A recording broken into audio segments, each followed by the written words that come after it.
Let me tell you a little bit about Maria.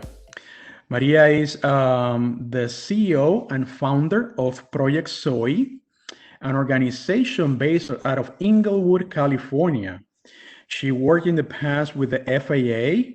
She also was a staff under the CERP program there in South Bay, California.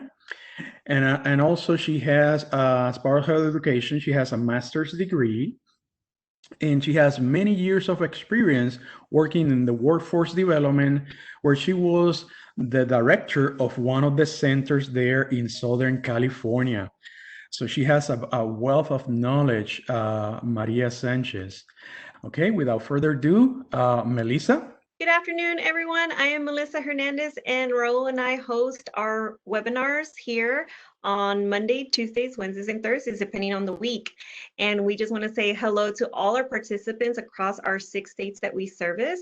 Hello to everyone. Please, like Raul said, if you have any questions, put them in the chat, and I will be asking Maria at the end of the presentation, or if I see fit during the presentation.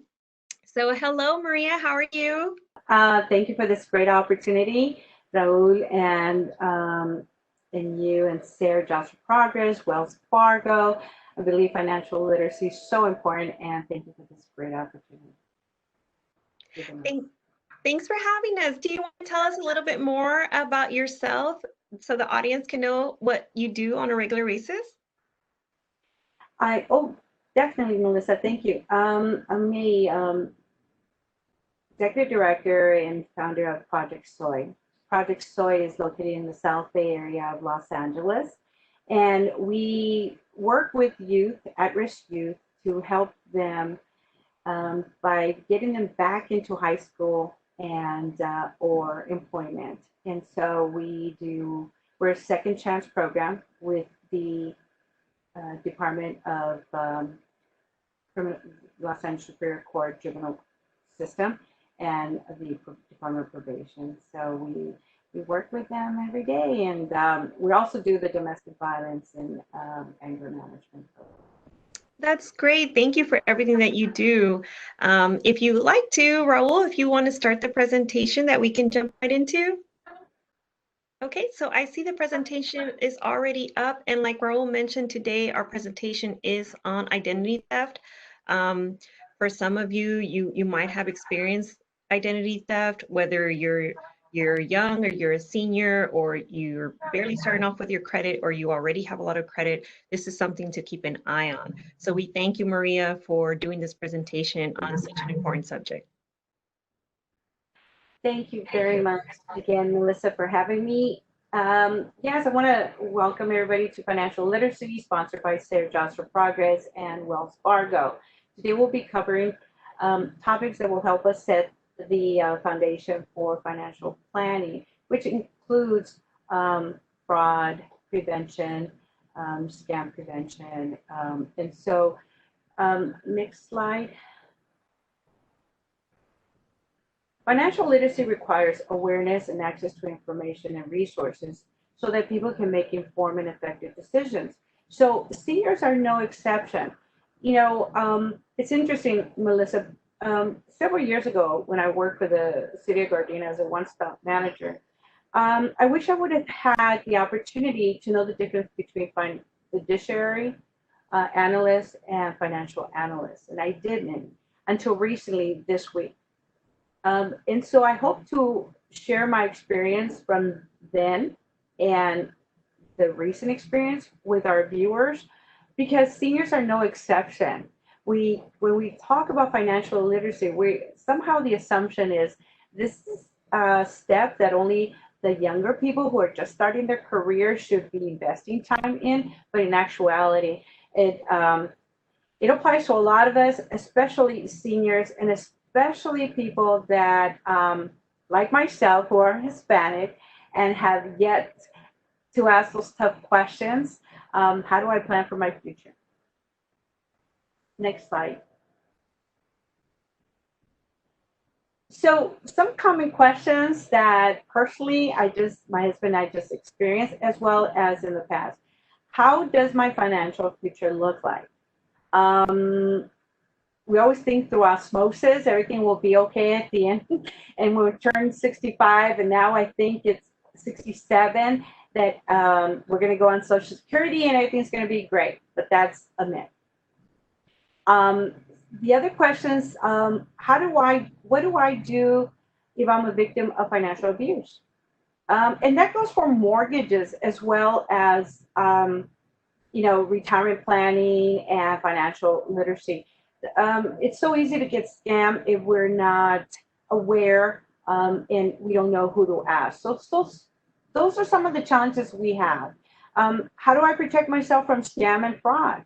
We will also be talking about, can I say no to people when they ask me for money? Those are some of the challenges that seniors who are at home might be facing today. So we're going to be addressing some of that.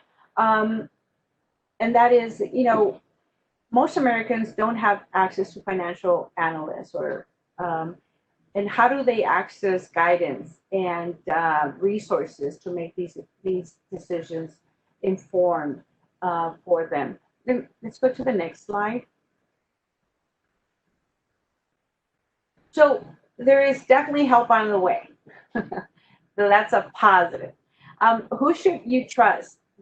What I've learned between a financial analyst and a fiduciary specialist is one charges you for their technical expertise, and the other one works for you when you're making these difficult decisions by presenting options to you.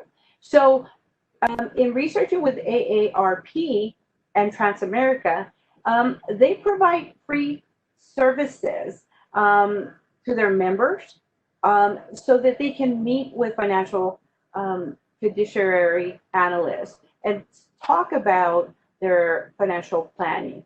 And then it's never too late. We just did a financial analysis for my husband, who I don't know if I shared with you, had a heart attack in March. And we weren't planning on him retiring until 67. And he's been with his company for many years, 25 years. But now it prompted us to sit down and have these tough decisions. And so we were asking, who do we ask for guidance? And when we reached out to doing this presentation and answering those questions, we had our meeting and we found out there's so many free services. And we'll, so next slide, please. So the options that were presented to us through a fiduciary analyst were very uncommon for us. When I worked for the City of Gardena, I left my job because I was injured on the job. And I made a poor decision because I was not informed and I lacked access to resources. So my decision at that time was I want to lump sum my retirement. Instead of meeting with a fiduciary analyst who would have presented me with options, they would have said to me, leave it there, retire early. I would have a pension every month. And instead, now I have to reprogram my retirement at this point in my life. And then now with my husband having a heart attack, I have to protect our assets as well. So how do I make these informed decisions? And they are, what's best for my family? What are we, meeting with Social Security, and not just arbitrarily meeting with anybody that claims to be a financial analyst, because that's where a lot of the scam, situations arise. Next slide, please. So what should you talk amongst yourself with your family? Okay, well, brainstorming is the first step to financial planning. What can affect your financial plan? Money. Do you have money? How much money you have? Are you saving? Property, debt, liabilities, and then how did that measure up to your living cost? When my husband, we ended up with almost $10,000 in medical bills, and we're like, okay, we thought we were okay until until now when the bills are coming in, right? Healthcare is definitely changing. It's evolving from what it used to be, where they covered everything for us. Now we have to make informed decisions. I had to call my healthcare provider and ask them, hey, how did we end up with a $10,000 bill? And they said, you should have checked your plan. So, you live and you learn. So legal documents, do we have a living will? Do we have a will? I have 2 daughters. I want to make sure that I don't have a repeat from when my mother died. When my mother passed away, my father and her left us a land in Texas. I'm a Tejana. I'm originally from Texas, and I grew up in West Texas, and it's when my parents passed away, they did not leave a will. So thousands and thousands of dollars later, it became a nightmare for the family, because it drained us until we finally were able to, get the will probated through an attorney, through a judge. It was many challenges that have created undue hardship for our family. So have these discussions with your family can begin the process for financial planning. Next slide. Okay, so what can affect your financial planning? Scams and frauds. Seniors are a prime target because most of the time they are the individual that's at home. And so contractors, vendors prey at our seniors with door-to-door scams. Also, phone scams, computer and email scams. We have to be very careful about these different scams that we're hearing today. The most recent one was where people were getting their stimulus check and they were being contacted by different entities camouflaging as government officials, asking for personal information from our seniors, requiring asking in exchange information for their assistance, which their assistance never came through, because we all know that IRS and Social Security would never call and ask you for your personal information. Unless you make that call, they won't reach out to you and ask you. So be aware. Next slide. I just wanted to add something right there, Maria, for everyone, and it's not just for seniors, but my parents, now that they're on Facebook, there's a lot of scams that happen on Facebook as well. Please, if you're not sure, don't click on something, don't respond to anybody. Normally, anybody that's asked for personal information or anything like that, you have to verify who they are, where they're calling from. And if it is Social Security, call Social Security office and ask if there's information that they need from you, instead of giving information to just anyone over the phone. It's just to protect yourself, not to be rude to anyone that's calling, but it's really for your protection. Right. Unfortunately, seniors are the targeted group for scammers. If you're a victim, don't be afraid to report it. I think that it's time that we recognize that no one gives anything for free. And so protecting yourself from this type of scam. If contacted, report it. Resist the temptation of accepting free gimmicks.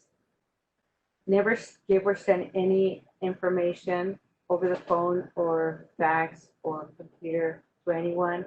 Never send money to unverified people, and do not download any. And there you go, Melissa. Never download mail attachments from people you do not know. This is several years ago, my 70-year-old sister was notified by phone that a cousin of ours was being detained by Mexican police.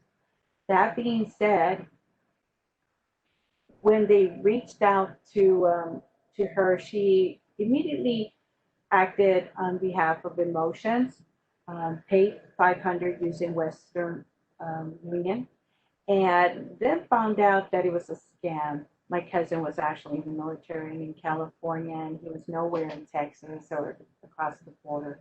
So she was scammed out of $500. So remember, crooks have a way to turn off our rational brain and get us to act based on emotions. And that is very important to remember. And seniors don't like to say no. They're very kind and they want to help. Next slide, please. So I pulled this from the FBI website. Elderly fraud is on the rise. Each year, millions of elderly Americans fall victims to some type of financial fraud or confidence scheme. So what are some of the scam types of scams? Government impersonators, as I mentioned earlier, recently victims reported to the IRS that seniors were being called and asked for personal information to track their stimulus check, which was wrong. It was actually the IRS was not contacting anybody. It was these scammers. Remember, as I mentioned earlier, the IRS and Social Security will not contact you and ask you for personal information. Other types of scammers are home and building repair scams. They are solicitors who go door to door to sell or pressure seniors into a contract that a lot of times the seniors can't afford. Seniors are home all day, so definitely, or most of them, and they're a target. The criminals know that and they prey on them. The other type of scammer is an internet scammer. These are criminals who claim to work for a charity or an organization, and all of a sudden they notify you that you hit the lottery, and they ask you for a processing fee in exchange, which it was interesting to find out in my research that the former IRS director was contacted by a scammer, notified that him and his wife had once, I think it was the Bahamas or Jamaican lottery, and the scammer was surprised and went to jail when he found out that he was attempting to scam the former, director of the IRS. I mean, of the FBI, and so he went to prison. What he was asking in exchange for the lottery prize was $50,000, which of course he never received. And because of the FBI director's experience in fraud prevention, they were able to capture that scammer. Next slide, please. So according to the FBI, elder fraud is growing each year, contributing to more than $3 billion in losses. So it is a big money operation. So it's interesting that we don't talk about this, or we don't read a lot about this. It wasn't until we did this presentation that I started researching. It's a huge enterprise. And I wanted to get to why is it that a lot of the scammers were getting away with so much money. And let's go to the next slide. These were some of the reasons that the websites identifying. Seniors are trusting and polite people. They normally have a savings or a pension coming in.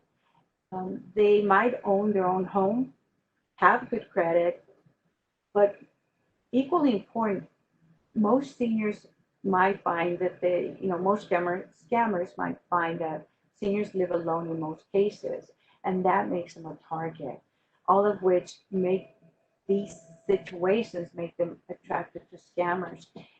The other thing that I found out in the next slide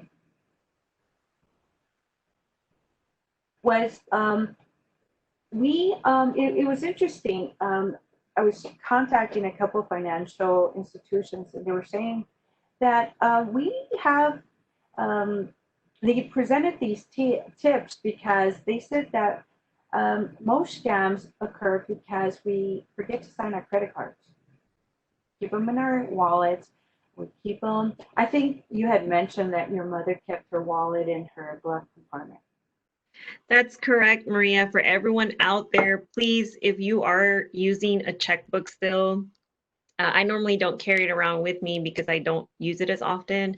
But a good example of what not to do is my mother carries her checkbook in her glove compartment box. And I noticed it one day and I said, Mom, why do you carry this in your car? And she said, oh, if I'm running errands and I need it. I said, yes, but what if your car was broken into and they would have taken your checkbook? It's a lot easier to figure out if somebody has taken your debit card or your checkbook, but still the whole process that you have to go through now, it can be completely avoidable if you do not keep your checkbook, your credit cards in places where people can find them. So, so these are some of the advice coming from financial institutions. Always sign your credit cards. Get rid of cards that you're not using anymore. Go ahead and excuse me. Go ahead and tear them up, because if you need your Home Depot card, they'll give you a temporary card at the store. Never give your PIN number to anyone. The other is protect your Social Security your card, your ID, because once they have access to that, that's where the fraud comes in. They pretty much have your whole life in their hands. So again, I'm glad, Melissa, you shared the story about your mom keeping the checkbook in the glove compartment of her car. It's more frequent than we would like to admit. And also what they said is remove unnecessary mail or from your mailbox. I thought that was interesting because like for us, we're always working and sometimes I just forget to pick up the mail at night. But that's definitely a way to get access to our information, especially when you get credit card applications in the mail. Always and when we get information, never leave it on your table when you have home repairs. You have people coming in, plumbers, window washers, so just some healthcare providers. Don't leave your personal information on coffee table. We tend to do that as well. We tend to use our coffee table as our office or our dinner table. Let's be protective of the information, safeguard it, put it away, if not shred it. And finally, also know that our financial institutions also recommend that we use a two-step verification process, just so that if someone does hack into our online banking, that we'll get a reminder on our phone or email that to legitimize the transaction, make sure it was us, and then not at least we get the alert that someone's trying to, access our account information. I also wanted to make a comment about the shredding. My parents used to keep all of their statements, their checking statements. It would be like a whole year of checking statements. And I would say, why do you need all these when you can pull them up already? And they said, oh, well, we never transferred over to, paperless. And I said, well, if you're not really going to use your statements, shred them, because if you leave them out or somebody breaks into the house and gets access to your account and all your other accounts, because they would keep all their statements, their checking, their credit cards, all of them for like a year.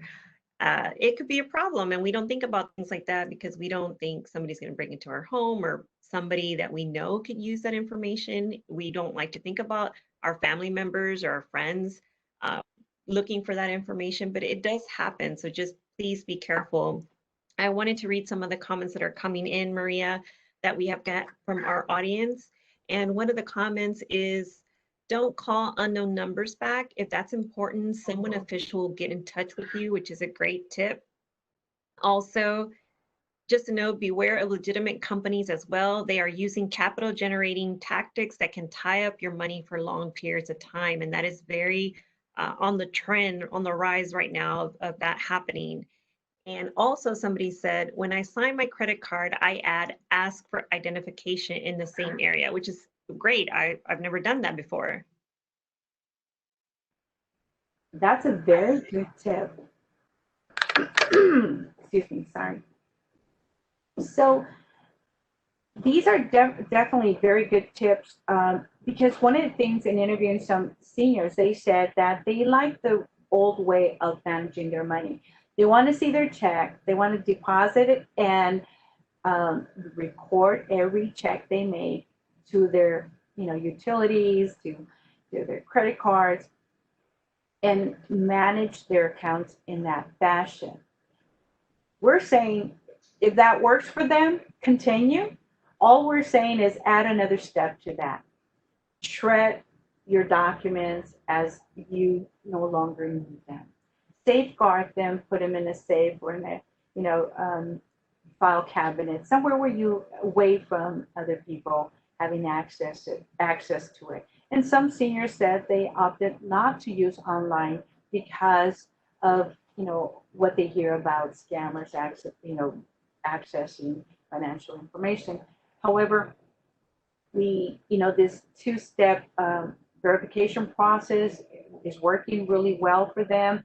Also know that the financial institutions will help them regain any type of fraudulent charges as long as they are not giving their PIN out. Now, it's not good to write down the PIN number and tape it to the back of the ATM, which I've been one to do that in the past because, of course, we've given them the key to our savings. Next slide, please. So I also found out in researching scams and fraud and the effects on seniors is that there's barriers to reporting, which is why seniors are a target. Seniors may be less motivated to report fraud because they don't know how or who to report it to. They might be too ashamed at having been scammed. They might be concerned that relatives might lose confidence in their ability to manage their own finances. And then lastly, elderly victims don't report a crime. They might not be able to give detailed information. The biggest thing here is this. The FBI has a website that, and we're going to share the steps of what information seniors should record in the next screen. I will cover a little bit on the steps, but most important, seniors should not be embarrassed to report fraud. It happens to more and more people. It happened to me at work. We were fixing the roof, and I did not do my due diligence in researching the contractors. I hired one that the flyer came through my office, and he claimed he did a great job on the roof, and I was out of $10,000. So it can happen to anybody, and we need to let go of that embarrassment and be more proactive. Moving on to the next slide.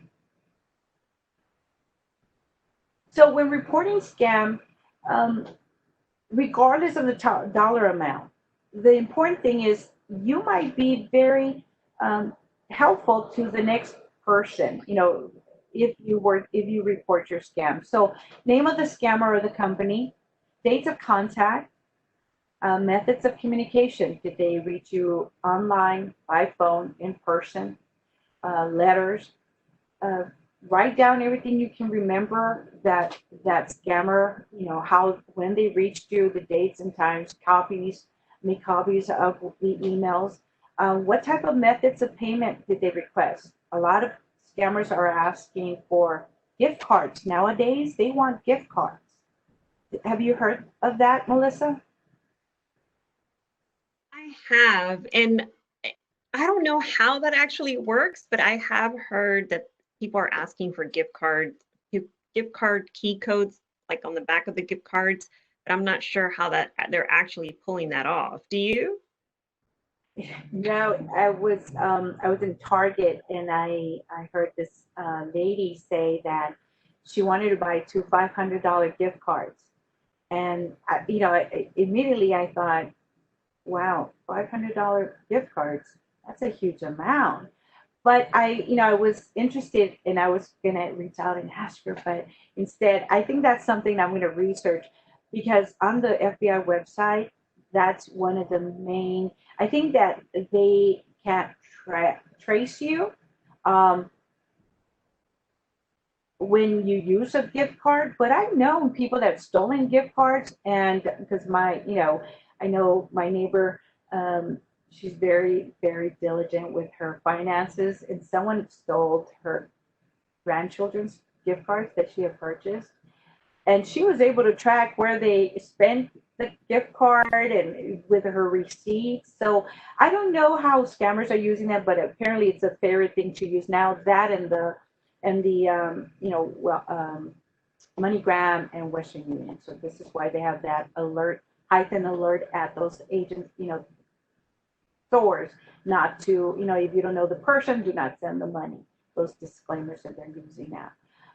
Also, where you send the funds, a lot of times these companies are asking you to send them to an unknown person or to get the prepaid cards.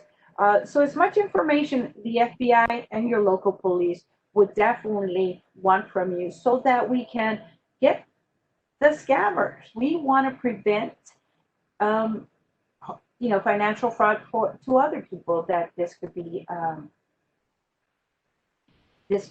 happening. Um, and so we need to get them. We need to get them. Next screen, please. So moving forward, one of the things, protect your debit card. You have don't have your ID, your PIN number to your debit card. Shred all your check, your account statements.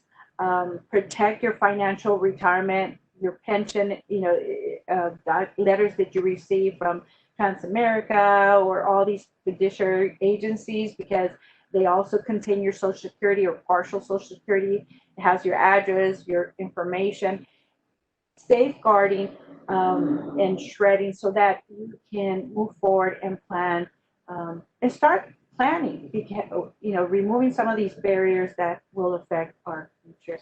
Next screen. I also wanted to add, Maria, to that statement is that when you think about mail, it's not just your checking account statements, it's any kind of mail that has your name. Maybe it was from your bank, but it didn't have any information that you think would hurt you. But if it has your name and the fact that people may know that you bank there, that's enough information sometimes to scam you. So please shred anything. Don't just throw it in the trash. If it has your name or any kind of identification to your account, please shred it altogether. And I do want to read some of the comments that are coming through. We have a comment that says, all federal agencies do not make cold calls. They do not return if they do return your call if you call them and there's a long waiting time. If you tell them to call you back, then they will call you back. So sometimes you will not recognize a number, but it is an agency that you have contacted.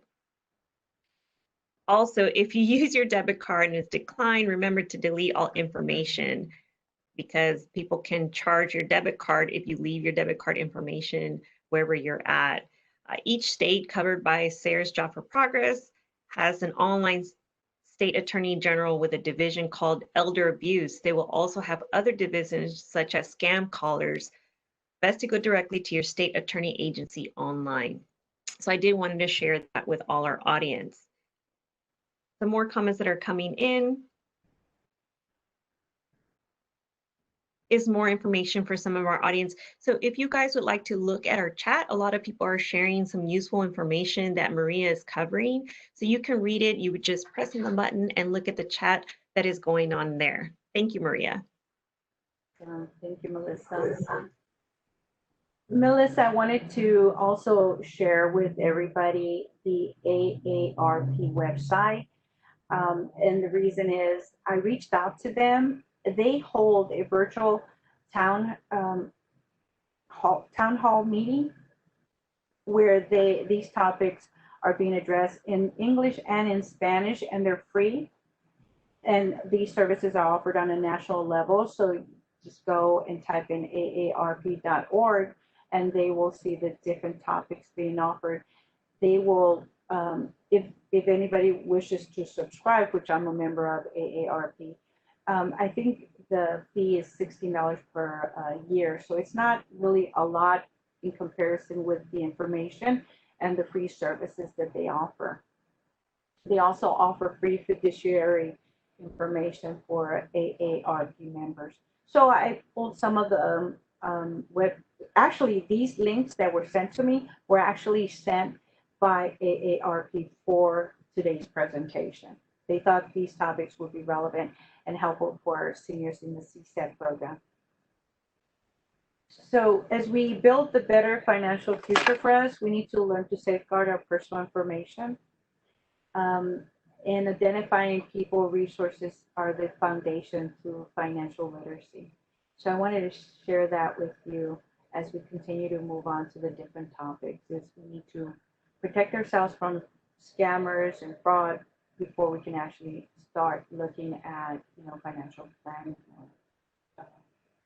organizing our resources. Well, we appreciate all that information, but we do want to share also with all our audience is that sometimes it doesn't have to be government agencies or emails or Facebook. Something that has been happening is churches have been getting hit by scammers. They have been contacting their members of their organizations by phone or through email. And just be aware of things like that. Check with your local churches. If someone is asking for a donation, make sure that they are affiliated. Do not give your credit card information over the phone if you do want to make a donation. So please be aware of that kind of scam. Are you aware of any other kind of scams, Maria, that are on the rise today? We already covered. There were so many, it was kind of hard to really focus on one, especially right now with COVID-19. We have to be very, very aware that sometimes our banks are closed and you end up going to the ATM. So maybe not financial scam, but just putting yourself in a dangerous situation because people are not working, right? And then you're walking to the ATM because some banks are closed. Just before you go to the bank, check on your phone or call. Make sure that they're open. That before you head out to the bank, because there's been robberies and people still running with your purse, or we're seeing a heightened number of personal attacks on seniors because younger people want the money, and then people are not working, and people are at home, and so seniors have a steady flow of income. So just be aware that, and if it does happen, Melissa, let them know that their local police station will definitely file a report for them, and not to be embarrassed. That's the biggest thing. We're afraid to report it, but they should not be afraid. Police are there to help them. Try to remember everything related to the incident and report it, and let the police make that decision as to the follow-up. Don't stop the process because you feel that it's not significant because it was only $20. That's $20 for you, but what about the next person? So let's let's go ahead and work together and report it to the local police because they definitely know when there's trends in our community. And for all of us that are big on text messages, I know I am, there's also text message scams. Somebody is making that comment to everyone. Be aware of those. If you do not know who is texting you or asking you for your PIN, I know a while back, somebody was texting me supposedly from Verizon saying that they needed the PIN to my phone. That doesn't happen. So please just be aware of anything like that.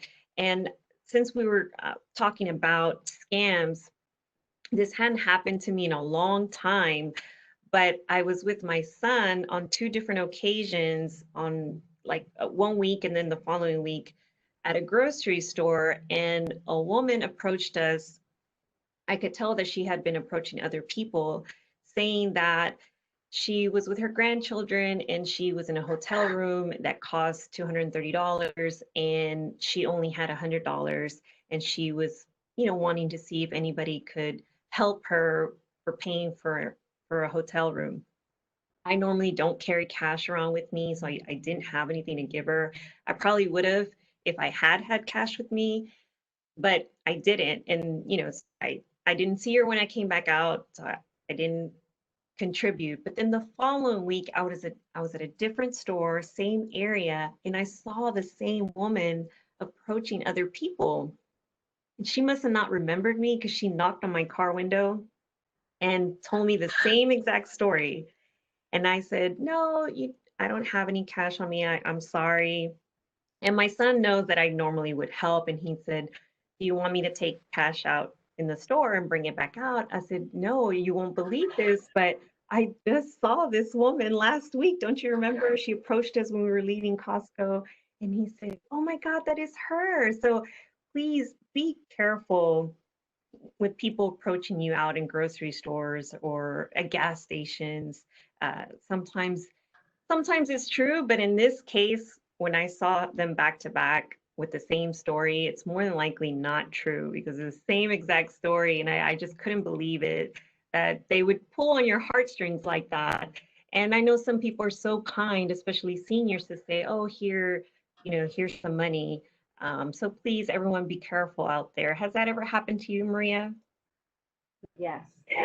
When I was researching this information, Melissa, a statement stated on my mind, and that was, remember, crooks have a way to turn off our rational brain and turn on the emotional side, which is empathy, right? You have empathy and you see poverty, so you want to help, or you see a person in need and they know that.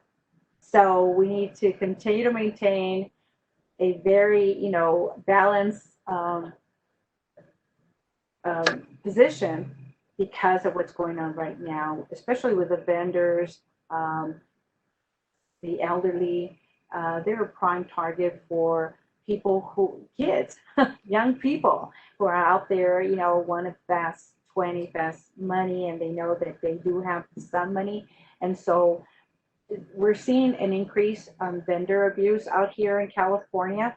I don't know if that's happening across, the nation, but they are working hard to supplement their income, or maybe that's their primary source of income, and people are actually, stealing their money from them. So just be aware. ATM, don't go alone. If you do go, don't go in the night, and make sure you're within, daytime, and try to always go to a bank. I think that's the safest thing because you get to develop a relationship with the staff there, and they know you, so it's easier to ask for help from them if something does happen. Maria, I wanted to share a comment that somebody made. This it's very sweet. It says, "This is awesome. First time I've ever done a virtual anything. I feel empowered." So thank you, Maria. You're making a change, even though it is by webinar and not in person. You are making a change in people's lives by giving them this information. So we thank you again. And thank you for being part of our audience, sir. Let's see, we have some comments that are coming in and some questions. And one of them is, and I think I understand the question. the politicians, the donations, the ones that call you, can they be trusted? How can you tell if it's really from a campaign party? Do you have any information on that? No, I do not. And I know that campaign is time, it's a season. Um, I think that due diligence. I think I mentioned I'm using this example to kind of respond to that question. I was looking for a blouse. I tend to look at online for different, makeup and clothes, and you couldn't resist this certain company and the prices. So it was coming out on Facebook, and I was really intrigued. But one of the things I did learn is instead of automatically ordering it on Facebook, I went online and researched the reputation the company had for online sales, and I found out that they were scammers. So in this case, if we use that analogy for the politician contributions, maybe you should research, and go online and ask, you know, find out if that company is reputable before you actually donate. We're not saying don't donate, we're saying just do a little more research before you do. The online shopping, they have gotten me too, Maria, where again, Facebook, they know if you're thinking about a pink shirt and all of a sudden you see all these ads. But yes, please, if you click on something, make sure that you get out of your browser, out of that Facebook, and look to see if that's actually a company that they actually have that product before you order it. That is great advice. So I have some other comments here, which this is a great comment, which I haven't thought about this, but if you do need to use an ATM, especially in the evening, use an ATM inside the grocery store. There's a lot more people and it's a lot safer for you to use an ATM inside a grocery store than for you to do a walk up outside of your local bank. So do keep that in mind if you do need to do that. Also, see, because of COVID-19, many people are ordering products through online vendors. Sometimes the vendors will state that the items are on back order and an inordinate amount of time is given before your purchase can be delivered. Always get a tracking number. Also, something that has happened to me before where I didn't get a tracking number. I thought it was odd and I just forgot about it. And then I thought, wait a minute, I ordered something and I never got it. And so good thing I had used PayPal and they were able to track it, verify that it wasn't really a vendor, it wasn't really a company, and they refunded my money because they do guarantee that. But again, it has happened to me. So it can happen to anyone. And that's so because the research, because it does happen to many of us. So it's very important to leave our viewers with this message, and that is don't be afraid, don't be embarrassed if it does happen. That was one of the things that I kept on reading over and over on the FBI website, that seniors are the least likely to report it because they don't want to be viewed as as victims, or they want to make sure that their families don't hear about what's happening. So it's that to that audience that I say, please report it. You have a right to feel safe, and you need to protect that right. And so don't be embarrassed. It does happen to the best of us. I just got furniture that I ordered and never made it, and I thought, how can it be delivered? And UPS had a confirmation delivery, but I did have a tracking number, and I was like, it's a huge item. I mean, unless I walked away with it, right? I said, how could it have gone lost? So I contacted the furniture store and I said, it got lost, and I don't know, but it could, and so of course they sent me a second item. But it's interesting, no matter how big, it can happen. Yes. Something that we didn't touch base on, Maria, and I know it's a very hard subject, especially when you're talking about reporting financial abuse.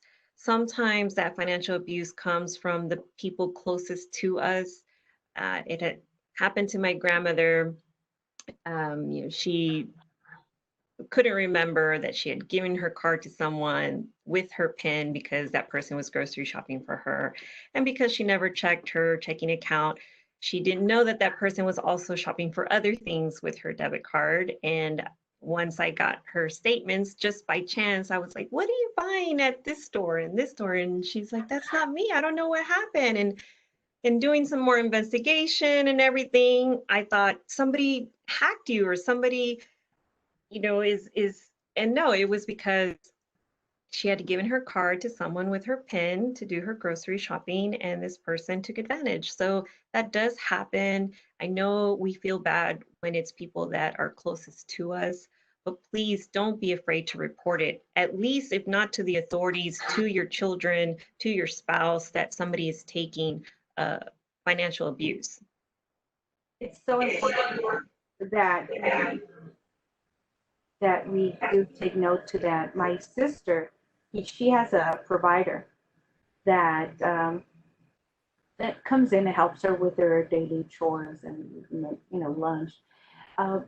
But 4 years ago, the provider that she seemed very happy with, and I met her and I met the provider's family because they really hit it off. Ended up stealing her jewelry because the provider knew that her closest family are not close to her because we don't live in Texas. We live in California and Hawaii. So she was very, very heartbroken because she had a daughter that passed away, and that was most of the jewelry that she owned. Mm-hmm. So yes, fraud can happen even from the people closest to you because they know what to look for.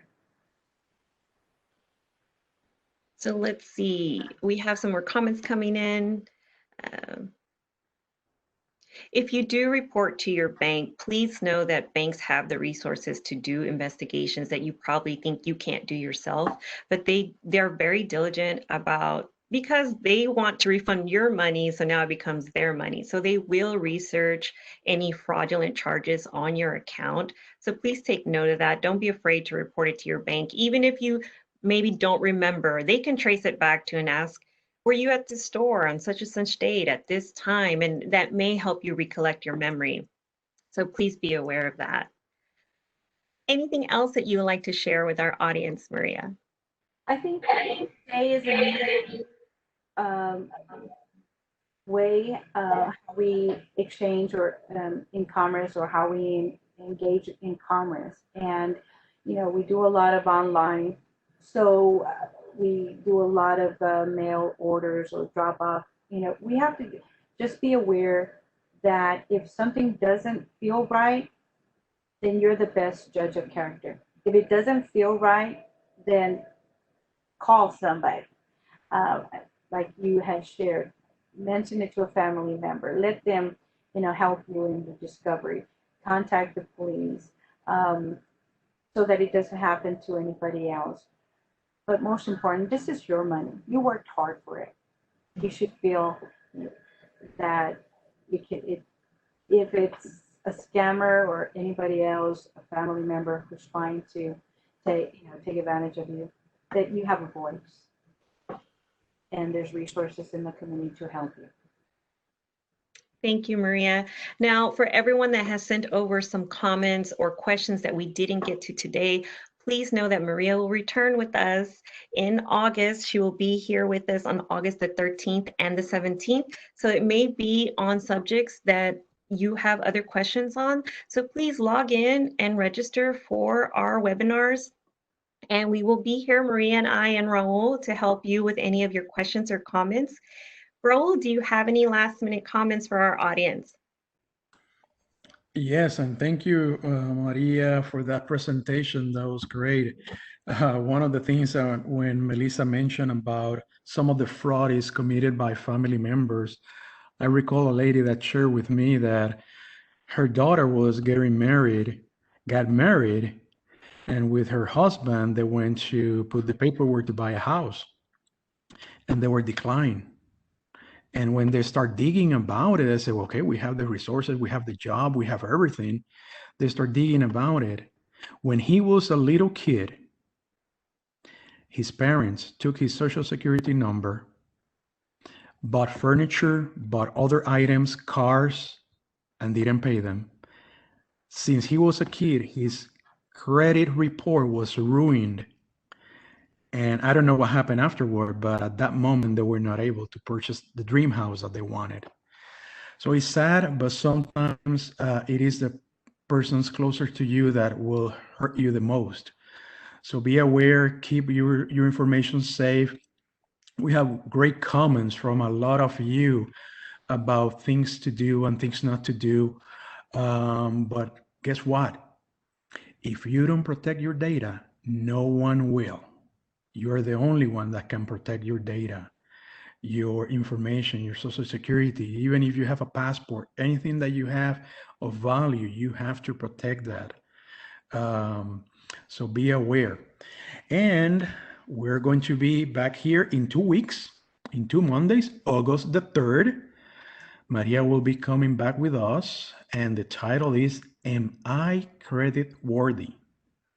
Then 2 weeks later, on August 17, Maria will be back with us with another presentation. Where is my money going? So stay tuned, and thank you for joining us, and have a blessed day. Bye now.